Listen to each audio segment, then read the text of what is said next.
News സീറ്റിൻ്റെ എല്ലാ പ്രേക്ഷകർക്കും സ്വാഗതം. ഒരു ചോദ്യത്തിന് മര്യാദയ്ക്ക് ഉത്തരം പോലും പറയാൻ അറിയാത്ത നമ്മളെ പിടിച്ച് ചോദ്യം ചോദിക്കാൻ കാണിച്ച ആ ധൈര്യത്തിന് നന്ദി പറഞ്ഞുകൊണ്ട് തുടങ്ങുകയാണ്. നമ്മൾ തന്നെ അഭിനയിച്ച സിനിമയെ പ്രൊമോട്ട് ചെയ്യാൻ നമ്മൾ തന്നെ വന്നിരിക്കുകയാണ്. നമുക്ക് വേറെ ആരുടെ ആവശ്യമില്ല അല്ലേടാ? ഓക്കെ നമ്മളോട് ഇപ്പോൾ ഉള്ളത് ഖൽബിലെ ഹീറോ രഞ്ജിത്ത്, ഹീറോയിൻ നേഹ, ഹീറോയിൻ്റെ ഏറ്റവും അടുത്ത കൂട്ടുകാരി റീന. ഇനി ബാക്കി നീ ചോദിച്ചു. അയ്യോ വിളിച്ച് ശീലമായി പോയി. പട്ടേൽ, ആതിര പട്ടേൽ. ആതിര പട്ടേലിനെ പറഞ്ഞു കൊടുക്കേണ്ട കാര്യമുണ്ടോ? നമ്മുടെ കൂട്ടത്തിൽ ഏറ്റവും സീനിയർ ആർട്ടിസ്റ്റ് അല്ലേ? അല്ലേ? അതെ. എത്രാമത്തെ സിനിമ? ഫ്രൈഡേ ഫിലിംസിന്റെ മൂന്നാമത്തെ പടം ഇത് ആതിരയുടെ അല്ലേ? ഫ്രൈഡേ ബേബി അല്ലേ? Friday baby. കൽബിനെ കുറിച്ച് പറഞ്ഞു. ഇത് ശരിക്കും സാജിദ്ക്കാടെ കൽബാണോ, രഞ്ജിത്തിന്റെ കൽബാണോ, അതോ ഫ്രൈഡേ ഫിലിംസിന്റെ കൽബാണോ? ആരുടെ കൽബാണ്? സാജിദ്ഖാന്റെ കൽബ രഞ്ജിത്തിലൂടെ അവതരിപ്പിക്കുന്ന ഒരു കഥ.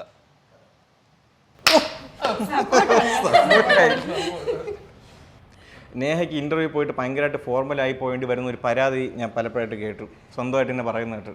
ഇതിൽ എല്ലാ പരാതിയും തീർത്തോണം, നമുക്ക് മര്യാദയ്ക്ക് സംസാരിക്കാം. ഇഷ്ടമുള്ള പോലെ. അപ്പോൾ ഈ കൽബ് 7 സ്റ്റേജസ് ഓഫ് ലവ് ഇതിനെ പറ്റിയാണ്. അതാണ് നമ്മുടെ ഒരു ബേസിക് തീം അങ്ങനെയാണെന്ന് പറഞ്ഞത്. അപ്പോൾ ഈ 7 സ്റ്റേജസ്, അതിൽ ഈ സ്റ്റേജസിൻ്റെ ഓരോ പേരുകൾ നമ്മുടെ ടൈറ്റിൽ ഇതിൽ തന്നെ എഴുതിയിട്ടുണ്ട്. അപ്പോൾ അതിനെപ്പറ്റി എന്താ പറയാനുള്ളത്? ഓരോ സ്റ്റേജസിനെ പറ്റി അതെന്താണെന്ന് പറയാൻ പറ്റും? എന്തെങ്കിലും അറിയാമോ? ഈ സ്റ്റേജ് അഭിനയിച്ചു ശരിയാണ്, അതിനെപ്പറ്റി എന്തെങ്കിലും അറിയാവോ? അറിഞ്ഞിട്ടാണ് അതൊക്കെ ചെയ്തെന്ന് അറിയാമല്ലോ. സ്റ്റേജസ് എന്ന് പറഞ്ഞാൽ കാരണം നമ്മൾ പ്രണയിക്കുമ്പം നമ്മൾ കടന്നു പോകുന്ന സ്റ്റേജസ് അതിങ്ങനെ എസ്കലേറ്റ് പോയി ഏറ്റവും ലാസ്റ്റ് സ്റ്റേജിൽ എത്തുന്നതാണ്. അതിന്റെ അർത്ഥം പറയണോ? എല്ലാ സ്റ്റേജും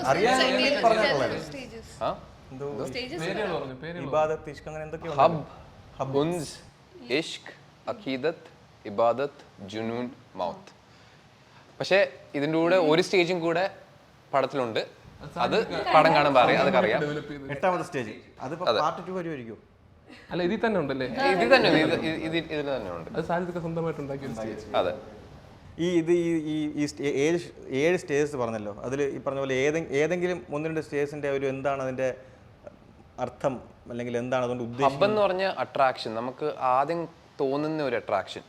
ഉൻസ് എന്ന് പറഞ്ഞ ഇൻഫാക്ച്വേഷൻ, അത് കുറച്ചുകൂടി ഡെവലപ്പ് ചെയ്ത്. പിന്നെ ഇഷ്ക്, പ്രണയം, ലവ്. ഇതിലേത് സ്റ്റേജാണ് രഞ്ജിത്തിന് ഏറ്റവും ഇഷ്ടപ്പെട്ടത്? എൻ്റെ പേഴ്സണലോ എനിക്ക് ഇഷ്ടപ്പെട്ടത്, എനിക്ക് തോന്നുന്നു ഇഷ്ക്.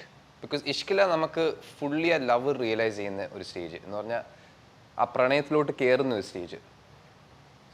എനിക്ക് ഇബാദത്ത്. ഇബാദത്ത് എന്ന് പറഞ്ഞാൽ ലവ് ഇസ് വർഷിപ്പ്. അത്രയും ഡെപ്ത് ഉള്ള ഒരു സാധനമാണ് ലവ്. അത്രയും പ്യൂർ ആയിട്ടുള്ള ഒരു ഫീലിംഗ് ആണ് ലവ്. ഇൻഫാക്ച്വേഷൻ. ആ സമയത്ത് ഭയങ്കര ഇൻട്രസ്റ്റിംഗ് ആണ്. ആ ഒരു stage of love is very interesting.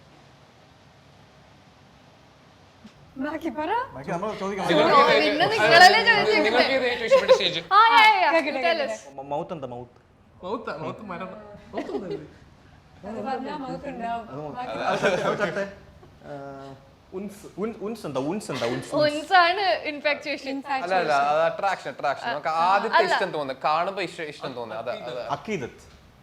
അഖീദത്ത് reference. നിങ്ങൾക്ക് ഏറ്റവും ഇഷ്ടപ്പെട്ട സ്റ്റേജ് എന്താണ്? അതില് നോക്കണ്ട, ലവിൽ നിങ്ങൾക്ക് ഇഷ്ടപ്പെട്ട സ്റ്റേജ് പറ. എക്സ്പീരിയൻസ് ഇല്ല. നമ്മൾ ആദ്യമേ പറഞ്ഞല്ലോ നമുക്ക് ചോദ്യത്തിന് ഉത്തരം പറ. ലവിൽ ഇഷ്ടപ്പെട്ട സ്റ്റേജ് അത് നോക്കണ്ട ബ്രോ. അതെനിക്ക് ഒട്ടും ഇഷ്ടമല്ല. അത് ഒട്ടും ഇഷ്ടമില്ലാത്ത സ്റ്റേജ് അതാണ്. അങ്ങനെ ചെയ്യാൻ പാടില്ല നമ്മൾ. ഓക്കെ, അടുത്ത ചോദ്യത്തിലോട്ട് വരാം. ആതിര പട്ടേലിന്റെ അമ്മ ഇതിൽ ചെയ്തിട്ടില്ലേ? എങ്ങനെ ഉണ്ടായിരുന്നു ആ എക്സ്പീരിയൻസ്? അമ്മയായിട്ട് ആദ്യമായിട്ടല്ലേ സ്ക്രീൻ ഷെയർ ചെയ്യുന്നത്? ഇതിൽ അമ്മയായിട്ടല്ലേ? എന്റെ അമ്മയായിട്ടാണ് അഭിനയിക്കുന്നത്. ആ ഒരു എക്സ്പീരിയൻസ് എങ്ങനെ ഉണ്ടായിരുന്നു? അത് അടിപൊളിയായിരുന്നു. അത് ഭയങ്കര ലാസ്റ്റ് മൊമെന്റ്, നമ്മൾ പ്ലാൻ ചെയ്തിട്ടുള്ള സംഭവം ഒന്നും ആയിരുന്നില്ല. ലാസ്റ്റ് മൊമെന്റ് ഉള്ള സംഭവമായിരുന്നു. പിറ്റേ ദിവസം സീൻ ഷൂട്ട് ചെയ്യണം.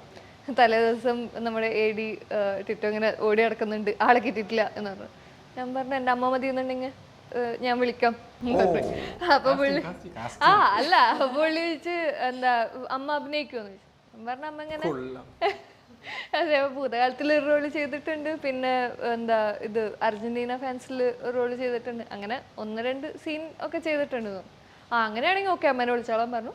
അമ്മ ഡയറക്ടറും റൈറ്ററും ഒക്കെ അല്ലേ? അതെ, അമ്മയ്ക്ക് ആക്ച്വലി ആക്ടിങ്ങിനേക്കാളും താല്പര്യം എന്താ എഴുതാനും ഡയറക്റ്റ് ചെയ്യാനും ഒക്കെയാണ്. അപ്പോൾ ആദ്യത്തെ ത്രൂ ആണ് അമ്മ വന്നത്, ഐ മീൻ ഈ പടത്തിൽ. അല്ല, അമ്മയ്ക്ക് മൂവി ഇൻഡസ്ട്രിയിലോട്ട് മൂവീസൊക്കെ ഇഷ്ടമായിരുന്നു എന്നുണ്ടെങ്കിലും എൻ്റെ കൂടെ സെറ്റിൽ വന്നാണ് അതിൻ്റെ പിന്നണി പ്രവർത്തനങ്ങളോടുള്ള താല്പര്യം കൂടിയതും അതിലോട്ടുള്ള ഒരു ഇൻട്രസ്റ്റ് കൂടിയിട്ട് അങ്ങനെയാണ് അമ്മ സിനിമയിലേക്ക് കയറുന്നത്. സിദ്ദിഖായിട്ടുള്ള എക്സ്പീരിയൻസ് ഇറ്റ് വാസ് ശരിക്കും രണ്ടാമത്തെ പടം തന്നെ സിദ്ദിഖിൻ്റെ experience. It's a huge thing. Obviously ഇത്രയും സീസൺഡ് ആയിട്ടുള്ളൊരു ആക്ടർ ഒരുപാട് സീൻസ് ഷെയർ ചെയ്യുന്നുണ്ട് പുള്ളീൻ്റെ കൂടെ, നിങ്ങളും ഷെയർ ചെയ്യുന്നുണ്ട് ഒരുപാട് ഇമ്പോർട്ടൻറ്റ് സീൻസ്. സോ ഡെഫിനറ്റ്ലി ഒരു മെമ്മറബിൾ ആയിട്ട് എനിക്ക് ഒരുപാട് പഠിക്കാൻ പറ്റി പുള്ളിൻ്റെ കയ്യിൽ നിന്ന്. വളരെ കംഫർട്ടബിൾ ആക്കി സെറ്റിൽ എനിക്ക് ആ ഗിവ് ആൻഡ് ടേക്ക് വർക്ക് ചെയ്തു. കാരണം അച്ഛൻ മകൻ്റെ റിലേഷൻഷിപ്പ് വളരെ നമ്മളെല്ലാവരും നമ്മളെല്ലാ മറ്റേ കാരണം നമ്മളെ വെച്ച പടം തുടങ്ങുന്നത് നമ്മളും ശ്രദ്ധിക്കുമ്പോഴത്തേക്ക് ആ കെമിസ്ട്രി വർക്ക് ആയില്ലെങ്കിൽ ആദ്യത്തെ മറ്റേ തുടക്കം പാളും. സോ അത് വളരെ ഇമ്പോർട്ടൻ്റ്. സോ നിങ്ങൾക്കറിയാം നമ്മൾ നല്ല കംഫർട്ടാക്കി ഷൂട്ടില്ല സമയത്ത് നമ്മൾ കഥയൊക്കെ പറഞ്ഞ് ചിരിപ്പിച്ചു. അതൊക്കെ ഒരുപാട് എക്സ്പീരിയൻസസ് ഉണ്ട്. It was amazing. നമ്മൾ ഈ ഷൂട്ട് തുടങ്ങുന്നതിന് മുമ്പ് നമുക്ക് എല്ലാവർക്കും ഒരു വർക്ക്ഷോപ്പ് ഉണ്ടായിരുന്നു. ഒരു 8 ദിവസമുള്ള വർക്ക്ഷോപ്പ് ഉണ്ടായിരുന്നു. പിന്നെ അതല്ലാതെ പിന്നെ നമ്മൾ ഡാൻസ് പ്രാക്ടീസ് ഉണ്ടായിരുന്നു. അത് എത്രത്തോളം ഹെൽപ്പ് ചെയ്തിട്ടുണ്ട് നമ്മളെ ഷൂട്ട് തുടങ്ങിയപ്പോൾ. കാര്യം ഇപ്പോൾ അതായത് ഇപ്പോൾ അതില്ലാതെ നമ്മൾ ഡയറക്റ്റ് ഷൂട്ടിലോട്ടായിരുന്നു വരുന്നതെങ്കിലും ഇത് തമ്മിലുള്ള ഡിഫറൻസ് ഒന്ന് അതിനെപ്പറ്റി പറയാൻ പറ്റും, എത്രത്തോളം ഹെൽപ്പ് ചെയ്തിട്ടുണ്ടെന്ന്. അത്രക്കും നാച്ചുറലായി നമ്മൾ ആക്ട് ചെയ്യേണ്ടി വന്നില്ല. നമ്മളെല്ലാവരും ആ ഒരു ഫ്രണ്ട്ഷിപ്പിൽ ആ ഒരു ഗാങ്ങിൽ നടക്കുമ്പോൾ നമ്മളെ ബോഡി ലാംഗ്വേജും നമ്മളെ ബിഹേവിയർ അങ്ങോട്ടും ഇങ്ങോട്ടും ഉള്ളതൊക്കെ ഒരുപാട് ഹെൽപ്പ് ചെയ്തിട്ടുണ്ട്. സോ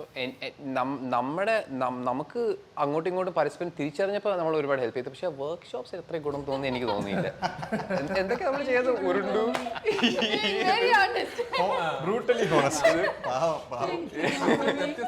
ഇല്ല പക്ഷേ അറ്റ്ലീസ്റ്റ് ആ ഒരു മാസം നമുക്ക് അങ്ങോട്ടും ഇങ്ങോട്ടും തിരിച്ചറിഞ്ഞ് നമ്മൾ ആലപ്പുഴയിൽ പോയി നമ്മൾ ആ മറ്റു സ്ഥലങ്ങളെ കണ്ടു. അതൊക്കെ നമ്മളെ ഒരുപാട് ഹെൽപ്പ് ചെയ്തു. അത് മാത്രം. രഞ്ജിത്തിന് കുറച്ചും കൂടി എക്സ്പീരിയൻസ് ഉണ്ട്. അങ്ങനെയൊന്നുമില്ല, ഒരുപാട് അത്രയ്ക്കൊന്നും എക്സ്പീരിയൻസ് അല്ല, പക്ഷെ നമുക്ക് ക്യാമറ എവിടെയാണ്, എങ്ങോട്ട് തിരിയണം, മാസ്ക് അതൊന്നും പഠിപ്പിച്ചില്ലല്ലോ. നമ്മൾ ഉരുട്ട് കളിക്കും. നമ്മളെന്തോ KG പിള്ളേരുടെ പോലെ എന്തോ കളിച്ചു. അതെ അതെ. അല്ല മറ്റേ ഇതൊക്കെ പഠിച്ചില്ല. അല്ല നമ്മൾ ഈ സമ്മർ ക്യാമ്പൊക്കെ പോകത്തില്ല ഹൈസ്കൂളിൽ നമ്മള് ആ എക്സ്പീരിയൻസ് നമ്മുടെ പടത്തിൽ ഒരു കൊമേഴ്ഷ്യൽ സിനിമയ്ക്ക് വേണ്ട എല്ലാ സാധനങ്ങളും അല്ലേ, അതായത് ഇമോഷൻസ് ഉണ്ട്, ആക്ഷൻ സീക്വൻസ് ഉണ്ട്, സോങ് ഉണ്ട്, എല്ലാം ഉണ്ട്. ഇപ്പം ഞാൻ ഈ പടത്തിൻ്റെ ഭാഗമാണ്. അപ്പോൾ ഇതെല്ലാം ആൾക്കാർക്ക് ഇഷ്ടപ്പെടണം, അക്സെപ്റ്റ് ചെയ്യണം തന്നെയാണ് എൻ്റെ ആഗ്രഹം. പക്ഷേ എങ്കിലും ഞാൻ ചോദിക്കുകയാണ്, ഇപ്പം നമ്മുടെ മനസ്സിൽ കാണുള്ളൂ ഇത് പടം മൊത്തത്തിൽ വർക്കായില്ലെങ്കിൽ ഈ ഒരു സംഭവം എന്തായാലും ആൾക്കാർക്ക് ഇഷ്ടപ്പെടും, അങ്ങനെ നമുക്ക് തോന്നുന്ന എല്ലാവർക്കും ഓരോ സാധനങ്ങൾ കാണും. അങ്ങനെ എന്തെങ്കിലും സാധനം ഉണ്ടോ? എല്ലാം വർക്കാവണമെന്നാണ് നമ്മൾ ആഗ്രഹം, പക്ഷേ ഇതെന്തായാലും എല്ലാവർക്കും ഇഷ്ടപ്പെടും എന്ന് തോന്നി എന്തെങ്കിലും ഒരു ഫാക്ടർ ഉണ്ടോ? എനിക്ക് തോന്നുന്നു ഈ ക്യാരക്ടേഴ്സിന് എല്ലാവർക്കും ഇഷ്ടപ്പെടും. കാരണം നമ്മൾ അത്രയ്ക്ക് ആത്മാർത്ഥമായിട്ട് ഈ ക്യാരക്ടേഴ്സ് ചെയ്തു. കാരണം ഇങ്ങനത്തെ പറഞ്ഞ പോലെ ഇങ്ങനത്തെ ഒരു ആലപ്പുഴ ആരും കണ്ടിട്ടില്ല ഇതുവരെ. കാരണം ഒരു പുതുമ ഉണ്ടായിരിക്കും ഇത് ആൾക്കാർ കാണുമ്പോൾ. നമ്മൾ സ്ഥിരം കാണുന്ന ഒരു ലവ് സ്റ്റോറി അല്ല, സ്ഥിരം കാണുന്ന ആൾക്കാരല്ല, അതിൽ നിന്നൊരു പുതുമയുണ്ട്. എനിക്ക് തോന്നുന്നു ആ പുതുമ ആൾക്കാർ ശരിക്കും കണക്ട് ആവുമെന്ന് എനിക്ക് ഫീൽ ചെയ്യുന്നത്. സിദ്ദിഖാന്റെയും കാൽപ്പൂന്റെയും ആ ഒരു ബോണ്ടിങ് ഭയങ്കരമായിട്ട് എനിക്ക് സ്ക്രിപ്റ്റ് കേൾക്കുമ്പോൾ തന്നെ മനസ്സിൽ തട്ടിയൊരു ഭാഗമാണ്. അതെന്തായാലും ആൾക്കാർക്ക് മനസ്സിൽ തട്ടുകയും ചെയ്യും, അത് വീട്ടിൽ കൊണ്ടുപോകും ആ ക്യാരക്ടേഴ്സിനെ, ആ ഒരു റിലേഷൻഷിപ്പിനെ. പട്ടേലെന്തെങ്കിലും സോങ്സ് ഓക്കെ. നമ്മുടെ മൂവിയിൽ കുറേ പാട്ടുകളുണ്ട്. അതിൽ 1-2 എന്തായാലും ആൾക്കാർക്ക് ഭയങ്കരമായിട്ട് ഇഷ്ടമാവുന്നതാണ് പ്രതീക്ഷ. അതെ, എനിക്ക് നല്ല സോങ്സ്, ഇത്രയും സോങ്സ് ഉള്ളതിൽ എന്തായാലും കുറച്ച് സോങ്സ് എന്തായാലും ഓൾറെഡി പാട്ടുകൾ ഓൾറെഡി സെറ്റാണ്. പക്ഷെ ഇനി വരാനുള്ള പാട്ടുകളിലാണ് എന്റെ വൺ ഓഫ് എന്താ ഫേവറേറ്റ്സ് ഉള്ളത്, ഇറങ്ങാനുള്ള പാട്ടുകൾ. ഈ ഇത്രയും സോങ്സ് ഉണ്ടെങ്കിലും എല്ലാം ഫുൾ വലിയ 3-4 മിനിറ്റുള്ള സോങ്സ് അല്ല, എല്ലാം ഓരോ സിറ്റുവേഷൻസ് വെച്ചുള്ള ഭാഗങ്ങളായിട്ട്. അതെ അതെ, തിയേറ്ററിൽ പോയി കണ്ടാലേ അതിന്റെ ഒരു സത്യം. 12-ാം തീയതിയാണ് നേഹ പാട്ട് പാടുന്നു, ഒരു പാട്ട് നമുക്ക് ഇപ്പൊ പാടിയ ഞാൻ ഇന്റർവ്യൂ ചെയ്യാതിരിക്കുന്ന ആരെങ്കിലും പാട്ട് പാടുവോ? പാടൂ. അല്ല, നമുക്കൊരു വെറൈറ്റി ആക്കാലോ. അല്ല വേണ്ട വെറൈറ്റി വേണ്ട. പാടണമെന്ന് പറഞ്ഞു. അല്ല, തുടങ്ങുന്നതിന് പറഞ്ഞായിരുന്നു എന്നെ കൊണ്ട് പാട്ട് പഠിപ്പിക്കണേന്ന്. ചുമ്മാ അങ്ങനെയൊന്നും പറഞ്ഞില്ല, പാവം. പാടിക്കും. ആലപ്പുഴ മുല്ലേക്ക് പാടിയോ നമുക്ക്? ആലപ്പുഴ മുല്ലക്കല് ആലപ്പുഴ മുല്ലക്കല് മുല്ലപ്പൂ മണമുള്ള പെണ്ണിനെ കണ്ടേ ഞാൻ മിന്നായം പോലോര പെണ്ണിനെ കണ്ടേ ഞാൻ തിരുമല്ലപ്പട്ടത്തെയോ വട്ടപ്പള്ളി മുഞ്ചത്തെയോ പുളിങ്ങുന്ന ചായത്തെയോ ആരാണെന്നറിയില്ല തന്നിനെത്താനാനേ ആരാണെന്നറിയില്ല തന്നിനെത്താനാനേ ആലപ്പുഴ മുല്ലക്കല് ബ്രോ ഈ 100 ദിവസം ഷൂട്ട് ഉണ്ടായിട്ട് ഞാൻ സത്യം രഞ്ജിത്ത് പറഞ്ഞ കേട്ടിട്ടില്ല. സർപ്രൈസ് സർപ്രൈസ് അടിപൊളി. രഞ്ജിത്തിന്റെ ഡെഡിക്കേഷൻ നമ്മൾ എല്ലാവരും കണ്ടതാണ് സെറ്റിൽ എപ്പോഴും. അതായത് രാവിലെ നമ്മൾ ഷൂട്ട് കഴിയും ചിലപ്പോൾ രാത്രി 11 മണിക്കൊക്കെ ആയിരിക്കും. 11 മണിക്ക് കഴിഞ്ഞ് രാവിലെ 4 മണിക്ക് എണീറ്റ് ജിമ്മിൽ പോകും. നമ്മളൊക്കെ അപ്പോഴും കിടന്ന് ഉറക്കമായിരിക്കും. നമ്മൾ 6:30 ആകുമ്പോൾ എണീക്കും. 4 മണിക്ക് എണീറ്റ് ജിമ്മിൽ പോകും, വീണ്ടും വരും. ഈ പരിപാടി ഇങ്ങനെ കണ്ടിന്യൂസ് ആയിട്ട് ചെയ്തുകൊണ്ടിരിക്കുകയാണ്. അതൊക്കെ പോരാഞ്ഞിട്ട് ഡയറ്റ് 3 നേരം ചിക്കൻ കഴിക്കുക എന്നൊക്കെ പറഞ്ഞാൽ 2 നേരം ചിക്കൻ, 1 നേരം അല്ലേ അൽഫാം കണ്ട് നമ്മൾ മടുത്തുപോയി. ഇവ എങ്ങനെ കഴിക്കുന്നത് എനിക്ക് അറിയത്തില്ല. ഓക്കെ, അത് നമ്മുടെ ഡെഡിക്കേഷൻ ഉള്ളതുകൊണ്ട് അത് ചെയ്യുന്നതാണ്. പക്ഷേ അത് എപ്പോഴെങ്കിലും അത് ഭയങ്കര ബുദ്ധിമുട്ടി ചെയ്തിട്ടുണ്ടോ? അത് ഇഷ്ടത്തോടുകൂടി തന്നെയാണോ ചെയ്യുന്നത്? ഓബിയസ്ലി ബുദ്ധിമുട്ട് കൂടെ ചെയ്യുന്നത്. പക്ഷേ അത് എൻ്റെ ആ എൻഡ് റിസൾട്ട് എൻ്റെ മൈൻഡിൽ കിടക്കുന്നത്. കാരണം സ്ക്രീനിൽ ഞാനിത് പാടിയ സ്ക്രീനിൽ അത് ബാധിക്കും. അത് എൻ്റെ ആ ലോങ് ടേം പിക്ചർ നോക്കിയാൽ നമുക്ക് എന്തും നേടാൻ പറ്റും. അങ്ങനെ ഞാൻ വിശ്വസിക്കുന്നത്. രഞ്ജിത്തിന്റെ കൂടെ ഞാൻ പുറത്ത് ഫുഡ് കഴിക്കാൻ പോയിട്ട് അവൻ പിസ്സ കഴിക്കുന്ന ഞാൻ ഫോട്ടോ എടുത്ത് വെച്ചിട്ടുണ്ട്. കാരണം ഇവൻ മറ്റേ അൽഫാം ഒന്നും കഴിച്ച് ഞാൻ കണ്ടിട്ടില്ല. ഷൂട്ട് കഴിഞ്ഞിട്ട്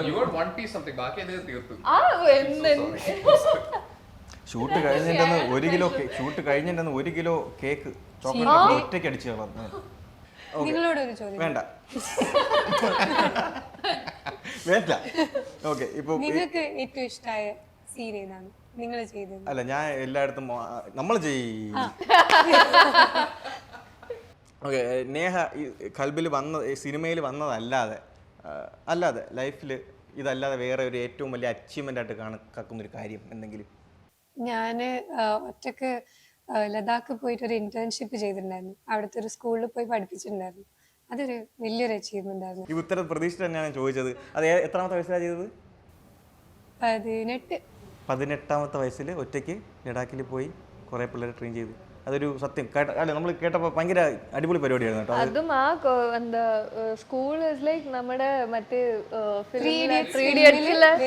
ലാസ്റ്റ് ഒരു സ്കൂളില്ലേ, സെയിം സ്കൂൾ. ആ സ്കൂളിനെ ബേസ് ചെയ്തിട്ടാണ് ആ ഫിലിം 3 Idiots ഉണ്ടാക്കുന്നത്. ആമിർ ഖാൻ ലാസ്റ്റ് ഉണ്ടാക്കുന്ന ഒരു സ്കൂളില്ലേ, ഭയങ്കര എനർജി സേവ് ചെയ്ത് കൺസർവേഷൻ അതൊക്കെ ചെയ്യുന്ന ആ സ്കൂളിലാണ്. എന്തെങ്കിലും ഇന്റേൺഷിപ്പിന്റെ ഭാഗമായിട്ട് അങ്ങനെ എന്തെങ്കിലും പോയതാണോ അതോ ഞാൻ തന്നെ അവരെ കുറെ മെസ്സേജ് ചെയ്ത് ഇമെയിൽ ചെയ്ത് എനിക്ക് വരണം? പിന്നെ അങ്ങനെ ചെയ്താണല്ലേ? ഓ, എത്ര നാളവിടെ ഉണ്ടായിരുന്നു? 1 മാസം, 1 മാസത്തിനപ്പുറം. എന്താണ് പഠിപ്പിച്ചത് അവരെയൊക്കെ? English, maths. അവിടുത്തെ സ്റ്റുഡൻസിനെ എല്ലാ സബ്ജക്ട്സും പഠിപ്പിച്ച്. അവർ സ്കൂൾ സ്റ്റുഡൻസ് ആയിരുന്നു. അപ്പൊ അവരെല്ലാ സബ്ജക്ട്സും പഠിപ്പിച്ച്. പിന്നെ യോഗ. അയ്യോ ഓർമ്മിപ്പിക്കല്ലേ പൊന്നെ, നമ്മളെ കൊണ്ട് യോഗ ചെയ്യിപ്പിച്ച്. ഒരു ഫ്ലെക്സിബിലിറ്റി ഇല്ലാതെ നമ്മളെ കൊണ്ട്. പട്ടയിലും ഒരുപാട് യാത്ര ചെയ്യുന്ന അല്ലേ, അവിടെ ഇവിടെയൊക്കെ ഇതുപോലത്തെ ഗുദാമുകളിലൊക്കെ പോയി താമസിക്കുന്ന ആളാണ്. യാത്ര ചെയ്യാറുണ്ടോ? യാത്ര ചെയ്യും, പക്ഷേ കഴിഞ്ഞ വർഷം കുറച്ച് ബിസി ആയിരുന്നു, സമയം കിട്ടിയില്ല. പക്ഷേ യാത്ര ചെയ്യാൻ ഇഷ്ടം. പിന്നെ ബ്രോ, നമ്മൾ നേരത്തെ സിദ്ദീഖായിട്ടുള്ള കോമ്പിനേഷൻ കാര്യം പറഞ്ഞു. എനിക്ക് തോന്നുന്നു അത് കുറച്ച് സീരിയസ് ആയിട്ടുള്ള സാധനങ്ങളാണ്, അല്ലെങ്കിൽ ഒരു അച്ഛൻ മകൻ റിലേഷൻഷിപ്പ് ഉള്ള പരിപാടിയാണ്.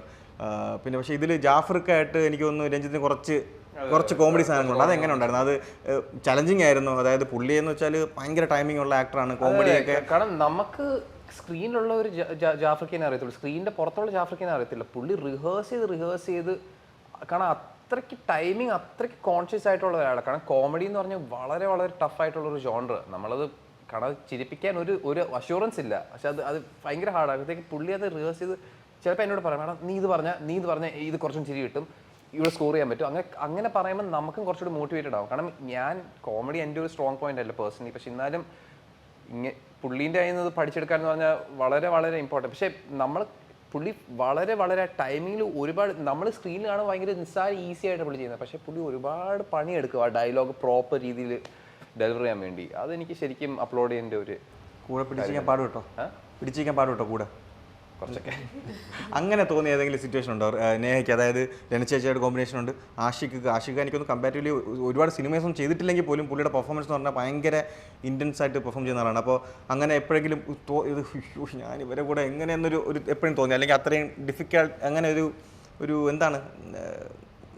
എനിക്കൊരു ഡിഫിക്കൽട്ട് സീൻ ഉണ്ടായിരുന്നത് ലനചേച്ചീൻ്റെ കൂടെയാണ്. അത് കുറച്ചും കൂടി ഒരു ഇമോഷണൽ സീക്വൻസ് ആയിരുന്നു.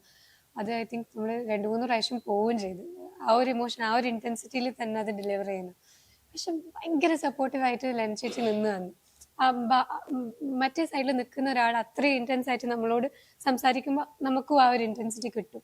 അത്രയും സപ്പോർട്ട് ചെയ്ത് കുറേ അഡ്വൈസ് തന്ന്, അതുകൊണ്ട് അങ്ങനെ അവരുള്ളതുകൊണ്ട് ഒരു ബുദ്ധിമുട്ടുണ്ടായിട്ടില്ല. അവരുള്ളതുകൊണ്ട് ബെറ്റർ ആവാ ചെയ്തത് പെർഫോമൻസ്. കൂട്ടത്തിൽ സീനിയർ ആർട്ടിസ്റ്റായ ആതിര പട്ടേലിൻ്റെ അഡ്വൈസുകളൊക്കെ ഉണ്ടാവാറുണ്ടായിരുന്നു? മൂളി ഒതുക്കി. അത് പറ്റേല് തന്ന ഒരു അഡ്വൈസ് പറയാമോ? ആതിര പട്ടേൽ അഡ്വൈസ് കൊടുക്കുന്നതിനും കാട്ടി അത്രക്കും സപ്പോർട്ട് കട്ടക്ക് നിന്നിന്. നമ്മളെ ഏറ്റവും അധികം ഇമോഷണൽ സീൻസിലൊക്കെ നമ്മൾ ക്യാമറനെ നോക്കിയിട്ടാണല്ലോ പെർഫോം ചെയ്യുന്നത്. അല്ലെങ്കിൽ ആരെങ്കിലും ഒരു കൈ വെച്ചുതരും, ആ കൈനെ നോക്കി നമ്മൾ കരയണം, ചിരിക്കണം, ഏറ്റവും ഇൻറ്റൻസ് ആയുള്ള ഡയലോഗ് പറയണം. അവിടെയൊക്കെ ആതിര വന്ന് നിൽക്കും. ആ ഒരു മൂഡിൽ തന്നെ ഞാൻ കരയാണെങ്കിൽ ആതിര അവിടെ നിന്ന് കരയും. അത്രക്കും സപ്പോർട്ടായിരുന്നു. പ്രേക്ഷകർ എന്തിന് കൽബ് കാണണം? സോ ഇങ്ങനത്തെ ഒരു പ്രണയകഥ വന്നിട്ട് ഒരുപാട് നാളായി. ഇത്രയും ഇൻറ്റൻസ് ആയിട്ടുള്ള ലവ് സ്റ്റോറി. പറഞ്ഞ പോലെ തന്നെ ഞങ്ങൾ ഒരുപാട് എല്ലാ എലിമെൻസും ഉണ്ട്. നമ്മൾ പറഞ്ഞ പോലെ ഫൈറ്റ് ഉണ്ട്, ഡാൻസ് ഉണ്ട്, എന്താ പറഞ്ഞാൽ അലമ്പുണ്ട്, റൊമാൻസ് ഉണ്ട്. പക്ഷെ അതിലൂടെ തന്നെ നിങ്ങൾക്ക് നല്ല ഒരു ബ്യൂട്ടിഫുൾ സെറ്റ് ഓഫ് ക്യാരക്ടേഴ്സ്, ഒരു ബ്യൂട്ടിഫുൾ കഥ അതിനൊപ്പം കിട്ടും. നിങ്ങളെല്ലാവരും എൻജോയ് ചെയ്യും. തിയേറ്ററിൽ തന്നെ വന്ന് കാണണം. നിങ്ങളെല്ലാവരും അടിപൊളിയായിട്ട് ഈ ന്യൂ ഇയർ തുടങ്ങണം കൽബ് വെച്ച്. So see you in theatres everybody.